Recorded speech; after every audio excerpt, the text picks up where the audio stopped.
만약 여러분을 26년 동안 괴롭히고 매일같이 독서를 퍼붓고 심지어 치매에 걸려서는 머리채를 잡아당기며 도둑 취급을 했던 시어머니가 돌아가셨다면 어떤 기분이 들까요? 솔직히 말해서 후련할 것 같지 않나요? 오늘의 주인공 김미숙 씨도 그랬어요. 시어머니가 돌아가신 날 그녀의 마음속엔 슬픔보다는 시원섭섭함이 더 컸거든요. 장례를 치르고 집으로 돌아온 미숙 씨는 시어머니 방을 정리하기 시작했어요. 낡은 옷가지들, 다 쓴 약봉지들, 오래된 신문지 더미들, 하나씩 쓰레기 봉투에 담으면서 그녀는 생각했어요. 이제 끝이구나. 26년간의 지옥 같은 시간이 드디어 끝났구나. 그때였어요. 이불 밑에서 뭔가 딱딱한 게 만져졌어요. 시어머니가 평생 보물처럼 껴안고 자던 그 검은 비닐봉지였죠. 미숙 씨는 그 봉지를 잘 알고 있었어요.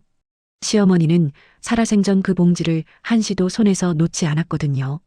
밥 먹을 때도 화장실 갈 때도 심지어 목욕할 때조차 옆에 두고 봤어요. 며느리가 만지려고 하면 발악을 하며 소리를 질렀죠. 손대지 마. 네가 내 돈 훔쳐갈 거 다 알아. 미숙 씨는 비닐봉지를 집어들고 쓰레기통으로 걸어갔어요. 별것 아니겠지. 어차피 낡은 옷가지나 휴지 같은 거겠지. 그렇게 생각하며 봉지를 열었어요. 그 순간이었어요. 봉지 안에서 낡고해진 통장 여러 개가 쏟아져 나왔거든요. 통장 표지는 낡아서 거의 찢어질 지경이었고 모서리는 손때로 시커멓게 변해 있었어요. 미숙 씨는 떨리는 손으로 통장 하나를 집어들었어요. 그리고 통장 앞면을 봤죠. 그 순간 그녀는 그 자리에 주저앉고 말았어요. 통장 명의가 자기 이름이었거든요. 김미숙, 김미숙, 김미숙. 모든 통장에 자기 이름이 적혀 있었어요. 손이 떨렸어요. 심장이 미친 듯이 뛰었어요. 뭔가 잘못 본 거겠지. 그렇게 생각하며 통장을 펼쳤어요. 첫 페이지를 넘기는 순간 미숙 씨는 숨이 멎는 것 같았어요. 19년 전부터 시작된 입금 내역이 빼곡하게 적혀 있었거든요. 1만 원, 5천 원, 2만 원, 3천 원. 적은 금액이었지만 거의 매주 때로는 며칠에 한 번씩 꾸준히 입금된 흔적이었어요. 그리고 통장 마지막 페이지에는 잔액이 적혀 있었어요. 820만 원. 다른 통장을 펼쳤어요. 600만 원. 또 다른 통장. 900만 원. 모두 합치면 3천만 원이 넘는 돈이었어요. 미숙 씨의 손에서 통장이 떨어졌어요. 그녀는 그대로 바닥에 주저앉아 울음을 터뜨렸어요. 왜냐고요? 그 돈이 어떻게 모인 건지 알았거든요. 이야기를 제대로 하려면 26년 전으로 돌아가야 해요. 1998년 26살의 김미숙은 30살의 박진수와 결혼했어요. 미숙 씨는 고등학교만 졸업하고 동네 미용실에서 일하던 평범한 여성이었어요. 반면 남편 박진수는 전문대를 나와서 작은 건설자재 회사에 다니는 직장인이었죠. 시어머니 박순자 씨는 결혼식장에서부터 며느리를 못마땅해 했어요. 우리 아들은 대학까지 나왔는데 고졸이라니. 친구들한테 뭐라고 말해. 우리 며느리 미용사래. 이렇게 말하란 거야? 결혼식이 끝나고 신혼집으로 가는 차 안에서도 시어머니는 계속 불평을 늘어놓았어요. 남편은 아무 말도 하지 않았어요. 그냥 운전대만 잡고 앞만 보고 있었죠. 미숙 씨는 그때 알았어야 했어요. 남편이 자기 편이 되어주지 않을 거라는 걸. 신혼살림은 남편 회사 근처에 작은 빌라 투룸이었어요. 그런데 놀랍게도 시어머니가 함께 들어왔어요. 며느리 교육을 시켜야지. 내가 몇 달만 같이 살면서 제대로 가르쳐 줄게. 시어머니가 말했어요. 하지만 몇 달은 1년이 되었고 1년은 5년이 되었고 결국 26년 내내 함께 살게 되었어요. 시어머니의 하루는 며느리를 괴롭히는 것으로 시작됐어요. 야, 이게 밥이야, 돼지먹이야? 밥도 제대로 못하는 게 시집을 왔어? 김치가 왜 이렇게 짜? 너 남편 일찍 죽이려고 일부러 그러는 거지? 청소 이따위로 해놓고 집 나갔다 와? 내가 주부야 뭐야? 아침부터 저녁까지 시어머니의 입에서는 쉴 새 없이 독설이 쏟아졌어요. 그래도 미숙 씨는 참았어요. 시집살이가 원래 그런 거라고 며느리는 참아야 한다고 생각했거든요. 하지만 진짜 지옥은 따로 있었어요. 결혼 3년 차 되던 해 남편 박진수가 회사를 그만두고 사업을 시작했어요. 친구와 함께 건설 자재 유통업을 하겠다고 나섰죠. 시어머니는 아들을 말리지 않았어요. 오히려 적극 지지했어요. 그리고 평생 모은 돈 5천만 원을 선뜻 내주었죠. 우리 아들은 뭘 해도 잘할 거야. 이번 사업으로 대박 나서 큰 건물주 될 거라고. 시어머니는 매일같이 그렇게 말했어요. 하지만 사업은 시작부터 꼬였어요. 남편은 장사 수완도 없었고 동업자는 믿을 수 없는 사람이었어요. 2년도 안 되어 사업은 망했고 시어머니가 준 돈은 물론이고 은행 대출까지 받은 빚이 8천만 원이나 됐어요. 그때부터 남편이 변했어요. 술을 마시기 시작했고 술만 마시면 폭력을 휘둘렀어요. 다 내 탓이야. 내가 복도 없는 년이 우리 집에 와서 이렇게 만든 거야. 남편은 소리를 지르며 미숙 씨를 때렸어요. 뺨을 때리고 머리채를 잡아당기고 발로 차고 벽에 밀쳐냈어요. 시어머니는 그 광경을 보고도 아무 말하지 않았어요. 아니, 오히려 며느리 탓을 했어요. 내가 남편을 잘 받들지 않아서 그래. 넌 대체 뭘 하는 거야? 미숙 씨는 이를 악물고 참았어요. 그리고 집안 생계를 책임지기 시작했어요. 낮에는 식당 주방에서 설거지와 청소를 했어요. 저녁에는 편의점 야간 알바를 뛰었어요. 주말에는 전단지를 돌리고 청소 일을 했어요. 하루에 서너 시간만 자면서 돈을 벌었어요. 그렇게 번 돈으로 생활비를 대고 빚을 갚아나갔어요. 그런데 시어머니는 그런 며느리를 대견해 하기는커녕 더 구박했어요. 남의 집 설거지나 하는 주제에 감히 우리 집에서 머리를 들고 다녀. 넌 평생 천한 일이나 하면서 살 팔자야. 우리 아들한테 붙어서 빌부터 사는 거지 주제에. 미숙 씨는 그 말들을 들으면서도 참았어요. 아니, 참을 수밖에 없었어요. 갈 곳이 없었거든요. 친정 부모님은 일찍 돌아가셨고 오빠는 해외에 나가 살고 있었어요. 그나마 연락하던 친구들도 하나둘 연락이 끊겼어요. 시댁일에 치여서 만날 시간도 없었고 초라한 모습을 보이기 싫었거든요. 그렇게 10년이 흘렀어요. 남편은 여전히 술만 마시고 가끔 일용직 일을 하다가 그마저도 그만두고 집에서 빈둥거렸어요. 시어머니는 나이가 들면서 몸이 불편해지기 시작했고 며느리에게 온갖 심부름을 시켰어요. 그리고 15년 차가 되던 해 시어머니가 치매 진단을 받았어요. 더 괴팍하게 만들었어요. 처음에는 깜빡깜빡하는 정도였어요. 밥을 먹고도 밥을 안 먹었다고 하거나 같은 말을 계속 반복하는 정도였죠. 하지만 점점 증상이 심해졌어요. 어느 날은 새벽 3시에 일어나서 외출복을 입고 나가려고 했어요. 미숙 씨가 말렸더니 고함을 질렀어요. 왜 나를 가두는 거야? 나 시장 가서 장사해야 한다고. 시어머니는 젊은 시절로 돌아가 있었어요. 남편이 어렸을 때 시장에서 나물 장사를 했던 그 시절 말이에요. 미숙 씨는 시어머니를 진정시키고 다시 잠자리에 눕혔어요. 하지만 1시간 뒤 또 일어나서 같은 행동을 반복했어요. 그날 이후로 미숙 씨는 제대로 잠을 잘 수 없었어요. 시어머니가 언제 또 밖으로 나가려고 할지 몰랐거든요. 낮에는 일을 나가야 하고 밤에는 시어머니를 돌봐야 했어요. 식당 주방 일을 마치고 집에 오면 시어머니가 대소변을 지린 채로 앉아 있었어요. 미숙 씨는 시어머니를 씻기고 빨래를 하고 집안을 청소했어요. 그러면 새벽 2시, 3시가 되었어요. 눈을 붙이려고 하면 시어머니가 또 일어나서 소동을 피웠어요. 그렇게 1년, 2년이 지났어요. 미숙 씨의 몸은 한계에 다다랐어요. 몸무게는 20kg이나 빠졌고 머리카락은 수치 절반으로 줄었어요. 손가락 관절은 퉁퉁 부어서 펴지지도 않았어요. 그런데 남편은 도와주지 않았어요. 엄마가 내 시어머니잖아. 내가 모시는 게 당연한 거 아니야? 남편은 그렇게 말하고는 방에 들어가 문을 닫아버렸어요. 치매가 더 심해지면서 시어머니는 폭력적으로 변했어요.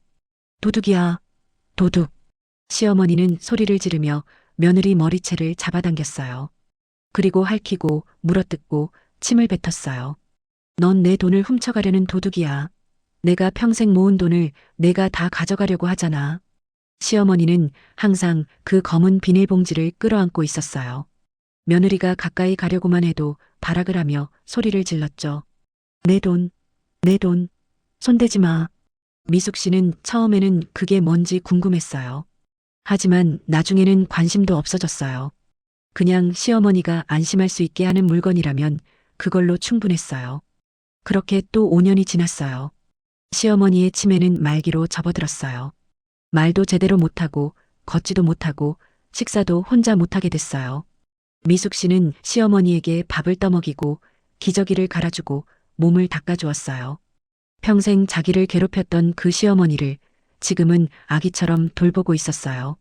가끔 이런 생각이 들었어요. 차라리 내가 먼저 죽는 게 나을까? 하지만 그럴 수도 없었어요. 시어머니를 혼자 두고 갈 수는 없었거든요. 그리고 지난달 시어머니가 폐렴으로 입원했어요. 병원에서 일주일을 버티다가 결국 세상을 떠났어요. 임종 순간 시어머니는 마지막 힘을 다해 그 검은 비닐봉지를 가슴에 안았어요. 그리고 며느리를 향해 손을 뻗었어요. 미숙 씨는 시어머니의 손을 잡아주었어요. 시어머니의 입이 움직였어요. 뭔가 말하려는 것 같았지만 소리는 나오지 않았어요. 그리고 시어머니는 그렇게 눈을 감았어요. 다시 현재로 돌아와요. 미숙 씨는 바닥에 주저앉아 통장들을 하나하나 펼쳐보았어요. 모든 통장이 자기 명의였어요. 그리고 입금 내역을 보니 대부분 소액이었어요. 1만 원, 5천 원, 2만 원, 많아야 3만 원 정도였어요. 그런데 입금 날짜를 보니 거의 일주일에 한두 번씩이었어요. 많을 때는 일주일에 서너 번씩 입금된 적도 있었어요. 미숙 씨는 계산을 해봤어요. 19년 전부터 시작됐다는 건 자기가 시집 온 지 7년 차 때부터라는 거예요. 남편이 사업에 실패하고 미숙 씨가 일을 나가기 시작한 바로 그 시기였어요. 그리고 입금은 3년 전까지 계속됐어요. 시어머니의 치매가 심해져서 더 이상 혼자서는 아무것도 할 수 없게 된 그 시기까지요. 미숙 씨의 눈에서 눈물이 흘러내렸어요. 알았거든요. 이 돈이 어떻게 모인 건지. 시어머니는 폐지를 주었어요. 미숙 씨가 새벽에 일하러 나가면 시어머니는 혼자 집을 나섰어요. 그리고 동네를 돌아다니며 버려진 박스와 폐지를 주었죠. 미숙 씨는 그걸 알고 있었어요. 한 번은 출근하려다가 시어머니를 본 적이 있었거든요. 구부정한 허리로 커다란 박스를 끌고 가는 시어머니의 뒷모습을요. 그때 미숙 씨는 이렇게 생각했어요. 나한테 그렇게 독하게 구는 주제에 자기는 용돈이라도 벌려고 폐지를 줍는구나. 그래서 모른 척했어요. 시어머니의 자존심을 건드리고 싶지 않았거든요. 그런데 그게 아니었어요. 시어머니는 폐지를 주어서 번 돈을 며느리 통장에 넣고 있었던 거예요. 미숙 씨는 또 다른 통장을 펼쳤어요. 이 통장은 좀 더 최근 것이었어요. 10년 전부터 시작된 입금 내역이 있었어요. 그런데 이 통장의 입금 금액은 더 적었어요. 2,000원, 3,000원, 5,000원. 이렇게 소액이었어요. 미숙 씨는 알았어요. 이건 나물 장사로 번 돈이라는 걸. 시어머니는 새벽 시장에 나가서 나물을 팔았어요. 미숙 씨는 그것도 알고 있었어요. 가끔 시어머니가 없어서 찾아보면 시장에 있었거든요. 조그만 돗자리를 깔고 앉아서 손수 다듬은 나물을 팔고 있는 시어머니를 본 적이 있었어요. 그때도 미숙 씨는 이렇게 생각했어요. 나한테는 그렇게 독한데 자기 용돈은 자기가 벌려고 저러는구나. 하지만 그게 아니었어요. 시어머니는 그렇게 번 돈을 모두 며느리 통장에 넣고 있었던 거예요. 한 푼, 두 푼, 정말 피같이 모은 돈을. 미숙 씨는 통장을 가슴에 안고 울었어요. 소리내어 울었어요. 그때 비닐봉지 바닥에 뭔가 더 있는 게 느껴졌어요. 미숙 씨는 손을 넣어 그걸 꺼냈어요. 낡고 구겨진 봉투 하나가 나왔어요. 봉투 겉면에는 삐뚤빼뚤한 글씨로 이렇게 적혀 있었어요. 우리 며느리에게. 미숙 씨의 손이 떨렸어요. 봉투를 열었어요. 안에는 몇 장의 편지지가 들어 있었어요. 편지지는 낡았고 글씨는 떨리는 손으로 쓴 듯 비뚤비뚤했어요. 첫 번째 편지를 펼쳤어요. 첫 번째. 우리 며느리 미숙아. 이 편지를 읽고 있다면 아마 내가 죽은 다음일 거야. 미안해. 평생 너한테 못되게 굴어서 미안해. 넌 이해 못하겠지. 왜 내가 너한테 그렇게 매몰차게 대했는지.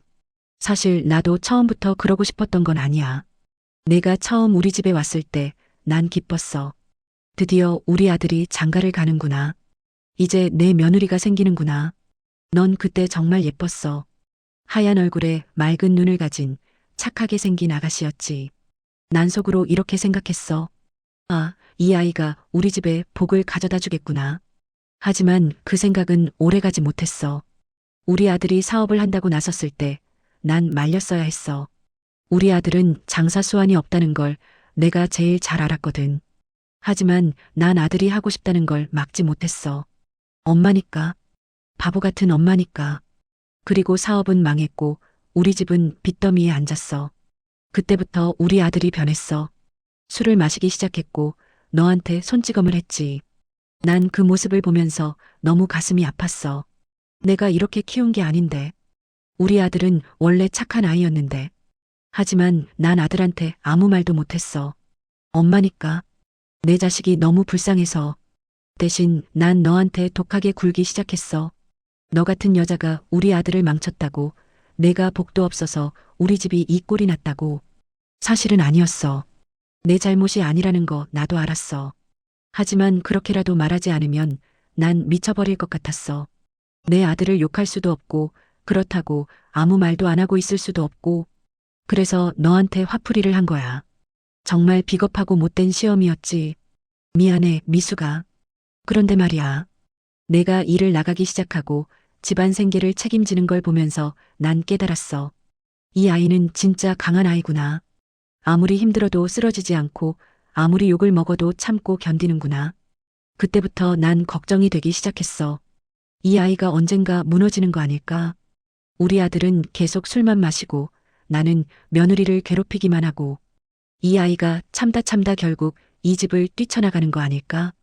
그럼 어떡하지? 난 이 며느리를 잃고 싶지 않았어. 이상하지? 그렇게 못되게 굴면서 왜 붙잡고 싶었냐고? 그건 말이야. 내가 우리 집의 유일한 희망이었거든. 우리 아들은 쓸모없어. 일도 안 하고 술만 마시고 며느리한테 손찌검이나 하고 시어미인 나는 늙어서 할 수 있는 게 없어. 그런데 너만이 이 집을 지탱하고 있었어. 내가 나가서 일해서 돈을 벌어오고 내가 집안일을 하고 내가 모든 걸 책임지고 있었잖아.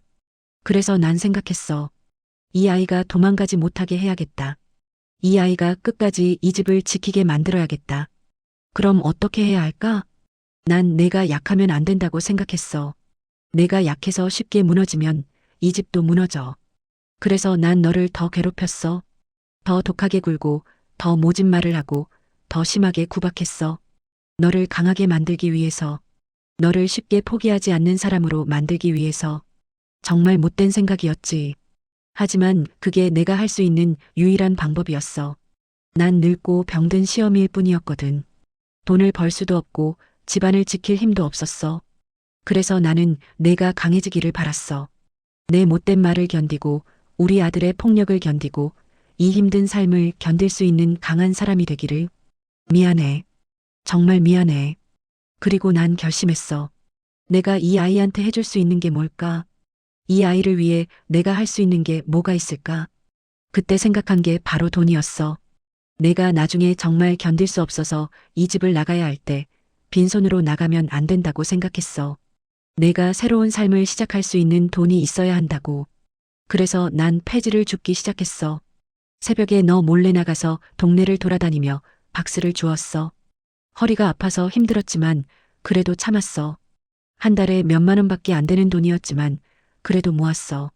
그리고 시장에 나가서 나물도 팔았어. 새벽에 일어나서 산에 가서 나무를 캐고 그걸 다듬어서 시장에서 팔았어. 팔아봤자 몇천 원밖에 안 되는 돈이었지만 그래도 모았어. 그렇게 번 돈을 너 명의로 통장에 넣었어. 한 푼, 두 푼, 정말 피땀 흘려서 모은 돈이야. 19년 동안 모았어. 내가 일하러 나간 그날부터 내가 치매로 쓰러져서 더 이상 할 수 없게 될 때까지 통장에 얼마나 모였는지는 나도 잘 모르겠어. 계산을 해보지 않았거든. 하지만 아마 많지는 않을 거야. 그래도 이 돈이면 내가 집을 나갈 때 당장 살 곳을 구하고 몇 달은 버틸 수 있을 거야. 미수가, 내가 이 편지를 읽고 있다면 난 이미 죽었을 거야. 그럼 이제 너는 자유야. 더 이상 못된 시어미 눈치 볼 필요 없어. 더 이상 쓸모없는 남편 때문에 고생할 필요 없어. 이 돈을 가지고 이 집을 나가. 그리고 내가 하고 싶었던 삶을 살아. 내가 만나고 싶었던 사람들을 만나고, 내가 가고 싶었던 곳에 가고, 내가 먹고 싶었던 음식을 먹어. 내 눈치 보지 말고, 아무 눈치 보지 말고. 내 인생을 내가 원하는 대로 살아. 그게 내가 마지막으로 너한테 바라는 거야. 미안해, 미수가. 평생 너한테 못되게 굴어서 미안해. 하지만 알아줘. 내가 독서를 퍼부을 때마다 내 마음도 찢어지고 있었다는 걸. 내가 너를 구박할 때마다 나도 같이 아파하고 있었다는 걸. 그리고 사랑했어. 말로는 한 번도 하지 못했지만 난 정말 너를 사랑했어. 내 며느리로 와줘서 고마웠어. 우리 집을 지켜줘서 고마웠어. 나 같은 시어미를 견뎌줘서 고마웠어. 사랑한다. 우리 미수가. 그리고 미안해. 시어머니 박순자. 미숙 씨는 편지를 읽으며 소리내어 울었어요. 가슴이 찢어지는 것 같았어요. 26년 동안 쌓였던 원망과 분노가 한순간에 무너져 내렸어요. 시어머니가 왜 그렇게 매몰차게 굴었는지 이제야 알게 됐어요. 그건 미움이 아니었어요. 서툰 사랑이었어요. 미숙 씨는 떨리는 손으로 두 번째 편지를 펼쳤어요. 우리 며느리에게. 첫 번째 편지에서 다 말하지 못한 게 있어서 또 쓰네. 나도 모르겠어. 이 편지를 내가 읽을 수 있을지. 어쩌면 내가 이 비닐봉지를 그냥 버릴 수도 있잖아. 하지만 그래도 써두려고 해. 내 진심을 어딘가에 남겨두고 싶어서. 미수가, 내가 우리 집에 온 첫날 기억나? 난 내가 너무 어려 보여서 놀랐어.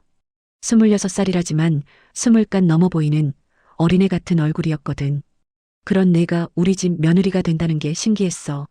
첫날 저녁 내가 저녁상을 차리는 걸 봤어. 서툴렀지만 열심히 하더라. 김치찌개 끓이고 밥 짓고 반찬 놓고 그 모습을 보면서 난 생각했어. 이 아이가 우리 집에 행복을 가져다 줄 거야. 우리 아들도 이제 철들겠지. 그렇게 믿었어.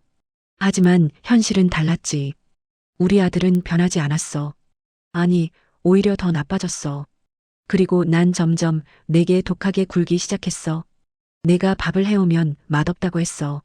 내가 청소를 해도 제대로 안 했다고 했어. 내가 뭘 해도 잘못했다고 했어. 왜 그랬을까? 지금 생각해보면 난 내가 미웠던 게 아니야. 난 나 자신이 미웠어. 아들을 제대로 키우지 못한 나 자신이. 머리부터 발끝까지 쓸모없는 나 자신이. 그 분노를 내한테 쏟아부은 거야. 정말 비겁했지. 그리고 우리 아들이 너한테 손찌검을 할 때 난 말리지 못했어. 말려야 하는 거 알았어. 엄마로서, 시어미로서, 어른으로서 말려야 했어. 하지만 난 그러지 못했어.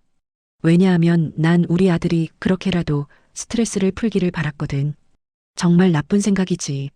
하지만 난 그 순간 내 편이 아니라 아들 편이었어. 엄마니까. 바보 같은 엄마니까. 미안해. 그런데 말이야. 세월이 지나면서 난 깨달았어. 진짜 내 편은 아들이 아니라 너였다는 걸. 우리 아들은 날 생각하지 않았어. 술만 마시고 집에서 빈둥거리고 엄마한테 용돈이나 달라고 하고. 하지만 너는 달랐어. 너는 매일 새벽에 일어나서 일하러 나가고 저녁 늦게 돌아와서 집안일을 하고 나한테 밥을 차려주고 내가 아플 때는 병원에 데려다주고 내가 약 먹을 시간이 되면 챙겨주고 그 모든 걸 아무 말 없이 묵묵히 해냈어. 그때 난 알았어. 진짜 효자는 아들이 아니라 며느리구나. 진짜 내 가족은 우리 아들이 아니라 이 며느리구나. 그래서 더 미안했어. 이렇게 좋은 며느리한테 난 왜 그렇게 못되게 굴었을까? 하지만 이미 너무 오래 독하게 굴어서 이제 와서 착하게 대할 수도 없었어. 내가 이상하게 생각할 것 같았거든. 갑자기 왜 저러지? 뭔가 꿍꿍이가 있나? 그렇게 생각할까 봐. 그래서 난 계속 독하게 굴었어. 대신 몰래 너를 위해 돈을 모았어. 아주 조금씩, 정말 천천히. 하지만 매일매일 꾸준히. 그게 내가 너한테 해줄 수 있는 전부였어. 미수가, 내가 이 돈을 발견했을 때 어떤 기분이 들까? 놀랄까? 기쁠까? 아니면 화가 날까? 왜 살아생전에 좀 잘해주지, 죽어서 돈을 남기면 뭐하냐고 생각할까? 내 기분이 어떨지는 모르겠지만 한 가지만 알아줘. 난 정말 최선을 다했어. 내가 할 수 있는 최선을. 비록 서툴고 부족했지만. 그리고 한 가지 더. 내가 만약 이 집을 떠난다면 우리 아들을 원망하지 마. 그 애도 불쌍한 애야. 제대로 된 아버지 밑에서 자라지 못해서 인생이 꼬여버린 불쌍한 애지. 물론 그게 너한테 손찌검을 해도 되는 이유는 아니야. 하지만 그래도 너무 미워하지는 마. 그냥 불쌍한 인간이라고 생각하고 잊어버려. 그리고 내 인생을 살아. 내가 행복해지는 게 내 마지막 소원이야. 사랑한다. 미숙 씨는 편지를 읽으며 계속 울었어요. 눈물이 멈추지 않았어요. 시어머니의 글씨는 떨렸지만 그 안에 담긴 마음은 또렷했어요. 미숙 씨는 마지막 편지를 펼쳤어요. 이 편지는 다른 편지들보다 짧았어요. 그리고 글씨가 더 흔들렸어요. 아마 시어머니가 치매 증상이 심해진 후에 쓴 것 같았어요. 미숙아, 내가 요즘 자꾸 깜빡깜빡해. 아까 밥 먹었는지도 기억이 안 나. 내가 지금 어디 있는지도 가끔 헷갈려. 병원에 갔더니 치매래. 무서워. 점점 모든 게 잊혀지는 게 너무 무서워. 그런데 제일 무서운 건 말이야. 내 얼굴을 잊어버릴까봐 무서워. 내 이름을 잊어버릴까봐 무서워. 내가 나한테 해준 모든 것들을 잊어버릴까봐 무서워. 그래서 이 편지를 쓰고 있어. 내가 모든 걸 잊어버리기 전에 내한테 꼭 말하고 싶었던 것들을 적어두려고. 미숙아, 고마워. 나 같은 시어미를 견뎌줘서 고마워. 매일 새벽에 일어나서 일하러 가느라 고생 많았어. 너무 힘들었지? 나한테 독소리 들으면서도 참아줘서 고마워. 우리 아들한테 맞으면서도 이 집을 지켜줘서 고마워. 내가 치매 걸려서 정신 못 차리고 헛소리할 때도 웃으면서 받아줘서 고마워. 미안해. 그리고 또 미안해. 사랑한다는 말 한 번 못해서 미안해. 고맙다는 말 한 번 못해서 미안해. 늘 독한 말만 해서 미안해.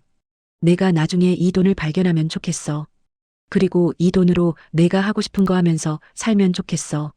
나 같은 시어미한테서 해방되어서 자유롭게 살면 좋겠어. 그게 내 마지막 바람이야. 미숙아, 내가 만약 너를 알아보지 못하는 날이 와도 화내지 마. 내 마음속 깊은 곳에서는 여전히 너를 기억하고 있을 거야. 그리고 사랑하고 있을 거야. 내 며느리, 내 딸, 사랑해. 미숙 씨는 편지를 다 읽고 한참을 울었어요. 가슴이 터질 것 같았어요. 26년 동안 쌓였던 모든 감정이 한꺼번에 쏟아져 나왔어요. 원망도, 분노도, 슬픔도, 그리고 뒤늦게 깨달은 사랑도. 얼마나 시간이 지났을까요? 방문이 열리는 소리가 들렸어요. 남편이 들어왔어요. 술 냄새를 풍기며. 뭐해? 아직도 엄마 방 정리 안 끝났어? 남편이 퉁명스럽게 말했어요. 미숙 씨는 대답하지 않았어요. 그냥 통장과 편지를 들고 있었어요. 남편이 다가왔어요. 그리고 통장을 봤어요. 그게 뭐야? 미숙 씨가 통장을 남편에게 내밀었어요. 어머니가 저를 위해 모아놓으신 거예요. 남편이 통장을 펼쳐봤어요. 그리고 놀란 표정을 지었어요. 이게 얼마야? 3천만 원 넘어요. 19년 동안 폐지 주우시고 나물 파시면서 모으신 돈이에요. 제 명의로.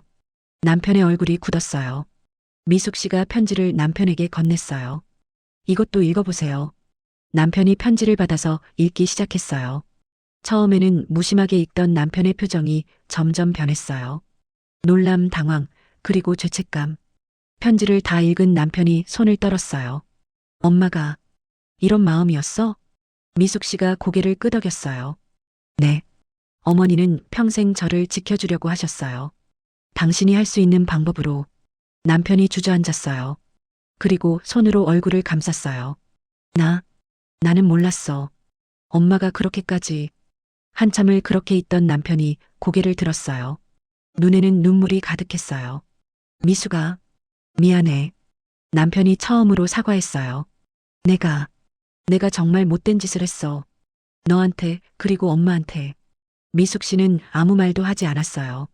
남편이 계속 말했어요. 난 정말 쓸모없는 인간이야. 사업 실패하고 술만 마시고 너한테 손찌검까지 하고. 엄마는 그런 나를 보면서 얼마나 마음 아팠을까. 그래서 너라도 지키려고, 너라도 강하게 만들려고. 남편이 울기 시작했어요. 미숙 씨는 남편을 바라봤어요.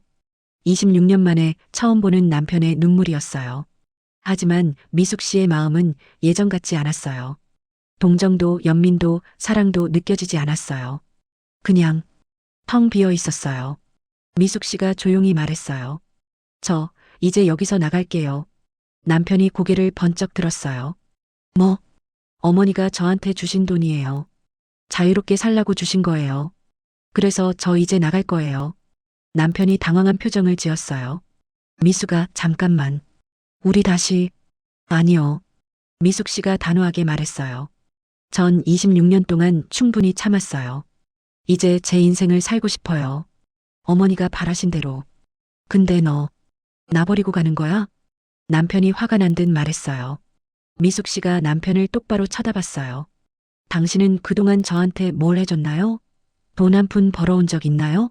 집안일 해본 적 있나요? 오히려 저를 때리고 욕하고 무시했잖아요. 그런 당신한테 제가 왜 남아있어야 하나요? 남편이 할 말을 잃었어요. 미숙 씨가 계속 말했어요. 전 이제 지쳤어요. 더 이상 못 버티겠어요. 어머니는 제가 이 집을 나가기를 바라셨어요. 그래서 이 돈을 모으신 거예요. 전 어머니의 뜻을 따를 거예요. 미숙 씨는 작은 가방 하나만 들고 집을 나왔어요. 26년을 살았던 집이지만 가져갈 건 별로 없었어요. 옷 몇 벌, 사진 몇 장, 그리고 시어머니가 남긴 통장과 편지. 그게 전부였어요. 남편은 끝까지 말리지 않았어요. 아니, 말릴 자격이 없다는 걸 알고 있었어요. 미숙 씨는 고시원을 얻었어요. 작지만 혼자 살기에는 충분한 공간이었어요. 그리고 식당 일을 그만두고 다시 미용 일을 시작했어요. 26년 만에 돌아온 일이었지만 손은 기억하고 있었어요. 조금씩 손님들이 늘어났어요. 미숙 씨는 열심히 일했어요. 하지만 예전과는 달랐어요. 예전에는 의무감으로 생존을 위해 일했다면 이제는 자기 자신을 위해 일했어요. 저녁에 일이 끝나면 혼자 카페에 앉아 커피를 마셨어요. 누군가 눈치를 볼 필요도 없었고 집에 가서 시어머니 수발을 들 필요도 없었어요. 그냥 조용히 앉아서 창밖을 바라보며 생각에 잠겼어요. 가끔 시어머니 생각이 났어요. 그 독한 말들, 매서운 눈빛들, 그리고 마지막에 알게 된 따뜻한 마음. 미숙 씨는 가끔 시어머니 무덤을 찾았어요. 그리고 조용히 앉아서 이야기했어요. 어머니, 전 잘 지내고 있어요. 어머니가 주신 돈으로 새로운 삶을 시작했어요. 고마워요. 그리고 미안해요. 어머니가 살아계실 때 그 마음을 알아채지 못해서. 하지만 이제라도 알았으니 다행이에요. 어머니의 사랑을 헛되이 하지 않을게요. 열심히 살게요. 행복하게 살게요. 그게 어머니가 바라신 거니까요. 6개월이 지났어요. 미숙 씨는 작은 미용실을 차렸어요. 시어머니가 모아주신 돈으로. 미용실 이름은 순자헤어였어요. 시어머니의 이름을 딴 거였죠. 오픈 첫날 미숙 씨는 시어머니 사진을 미용실 한쪽에 걸어두었어요. 그리고 조용히 말했어요. 어머니 봐요. 저 이렇게 제 가게를 차렸어요. 다 어머니 덕분이에요. 어머니가 평생 모아주신 돈으로 저 새로운 시작을 했어요. 열심히 할게요. 어머니 자랑스럽게 만들어 드릴게요. 미용실은 점점 손님이 늘었어요. 미숙 씨는 손님들을 정성껏 대했어요. 머리를 자르고 파마를 하고 염색을 하면서 손님들의 이야기를 들어주었어요. 손님들은 미숙 씨를 좋아했어요. 그녀의 손길이 따뜻했고 그녀의 말이 위로가 됐거든요.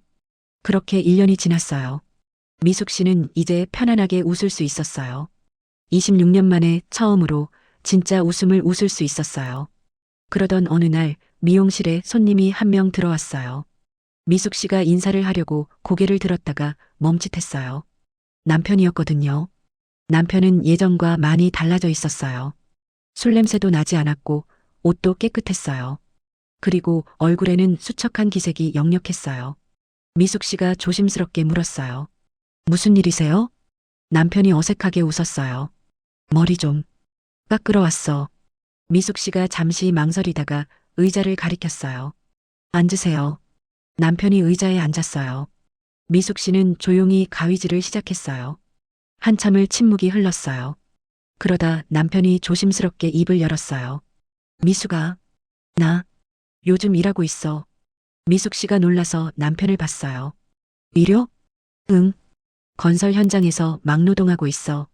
남편이 손을 보여줬어요. 손에는 굳은 살이 박여 있었어요. 내가 떠나고 나서 난 정말 많이 생각했어. 내가 얼마나 쓸모없는 인간이었는지, 엄마와 너한테 얼마나 못된 짓을 했는지. 그래서 술 끊었어. 그리고 일 시작했어. 늦었지만 그래도 이제라도 사람답게 살려고. 미숙 씨는 아무 말도 하지 않았어요. 남편이 계속 말했어요. 너한테 다시 돌아오라는 말은 안 할게. 넌 이제 내 삶을 살아야 하니까. 난 그냥 미안하다고 말하고 싶었어. 정말 정말 미안해. 그리고 고마워. 26년 동안 우리 집을 지켜줘서. 남편의 눈에 눈물이 맺혔어요. 미숙 씨도 눈시울이 붉어졌어요. 하지만 예전 같은 마음은 아니었어요. 동정도 연민도 조금은 느껴졌어요. 하지만 그게 전부였어요. 미숙 씨가 조용히 말했어요. 잘 사세요. 앞으로. 남편이 고개를 끄덕였어요. 너도 행복해. 머리를 다 자르고 남편이 자리에서 일어났어요. 그리고 돈을 내려고 했어요. 미숙 씨가 손을 저었어요. 됐어요. 그냥 가세요. 남편이 잠시 망설이다가 고개를 숙여 인사했어요. 그리고 가게를 나섰어요. 미숙 씨는 문 밖으로 사라지는 남편의 뒷모습을 바라봤어요. 복잡한 감정이 들었지만 후회는 없었어요. 자기가 내린 선택이 옳았다는 걸 알았거든요. 2년이 지났어요. 미숙 씨의 미용실 순자 헤어는 동네에서 제법 유명해졌어요. 손님들이 많아져서 직원도 한 명 뽑았어요. 미숙 씨는 이제 안정적인 삶을 살고 있었어요. 아침에 일어나서 커피를 마시고 미용실에 출근하고 손님들을 맞이하고 저녁에는 친구들을 만나거나 책을 읽거나 영화를 보았어요. 평범하지만 행복한 일상이었어요. 어느 일요일 오후 미숙 씨는 시어머니 무덤을 찾았어요. 꽃을 사들고 가서 무덤 앞에 앉았어요. 어머니, 안녕하세요. 오늘 날씨가 정말 좋죠? 봄이 왔어요. 전 요즘 정말 행복해요. 제 가게도 잘 되고 있고 손님들도 많이 오시고 무엇보다 제가 웃을 수 있게 됐어요. 진짜 웃음을요. 다 어머니 덕분이에요. 어머니가 그 힘든 시간 동안 묵묵히 저를 위해 돈을 모아주지 않으셨다면 전 아마 아직도 그 집에서 힘들게 살고 있었을 거예요. 어머니는 저한테 날개를 달아주셨어요. 그 날개로 저 이렇게 날아올랐어요. 고마워요, 어머니. 그리고 이제는 알아요. 어머니의 독한 말들이 미움이 아니라 사랑이었다는 걸. 어머니가 저를 강하게 만들려고 애쓰셨다는 걸. 서툴렀지만 그게 어머니가 저를 사랑하는 방법이었다는 걸. 어머니를 용서해요. 아니, 용서할 것도 없어요. 어머니는 저한테 잘못한 게 없으니까요. 오히려 제가 미안해요. 어머니가 살아계실 때 그 마음을 알아채지 못해서, 어머니한테 고맙다는 말 한 번 못해서, 사랑한다는 말 한 번 못해서. 하지만 이제라도 말할게요. 사랑해요, 어머니. 정말 사랑해요. 그리고 고마워요. 저를 며느리로 받아주셔서 고마워요. 26년 동안 함께 해주셔서 고마워요. 마지막까지 저를 생각해 주셔서 고마워요. 어머니 덕분에 전 새로운 삶을 살고 있어요. 행복하게 살고 있어요. 그러니 어머니도 편히 쉬세요. 걱정 마세요. 저 잘 살고 있어요. 어머니가 바라셨던 대로 자유롭고 행복하게 살고 있어요. 사랑해요, 어머니. 그리고 영원히 기억할게요. 어머니의 그 서툴렀지만 따뜻했던 사랑을. 미숙 씨는 무덤 앞에 꽃을 놓고 한참을 앉아 있었어요. 바람이 불어왔어요. 따뜻한 봄바람이었어요. 미숙 씨는 눈을 감고 그 바람을 맞았어요. 그리고 생각했어요. 어머니가 보내주시는 바람 같다고. 어머니가 안아주시는 것 같다고. 고마워요, 어머니. 사랑해요. 오늘 이야기는 여기까지예요. 김미숙 씨는 지금도 순자 헤어를 운영하며 잘 살고 있어요. 시어머니 박순자 씨가 남긴 돈은 단순한 돈이 아니었어요. 그건 며느리를 향한 사랑이었고, 자유를 향한 선물이었고, 새로운 시작을 위한 날개였어요. 가족이라는 이름 아래 때로는 서툰 방법으로 사랑을 표현하는 사람들이 있어요. 독한 말로, 냉정한 태도로, 무뚝뚝한 행동으로. 하지만 그 안에 숨겨진 진심은 누구보다 따뜻할 수 있어요. 여러분 곁에도 혹시 그런 사람이 있나요? 겉으로는 무뚝뚝하고 까칠하지만 사실은 여러분을 누구보다 사랑하는 사람. 이 이야기가 그런 분들을 다시 한번 생각해 볼 수 있는 시간이 되었으면 좋겠어요. 그리고 늦기 전에 고맙다는 말, 사랑한다는 말을 꼭 전하시길 바라요. 오늘도 이야기를 들어주셔서 감사합니다. 다음에 또 좋은 이야기로 찾아올게요. 여러분, 행복하세요.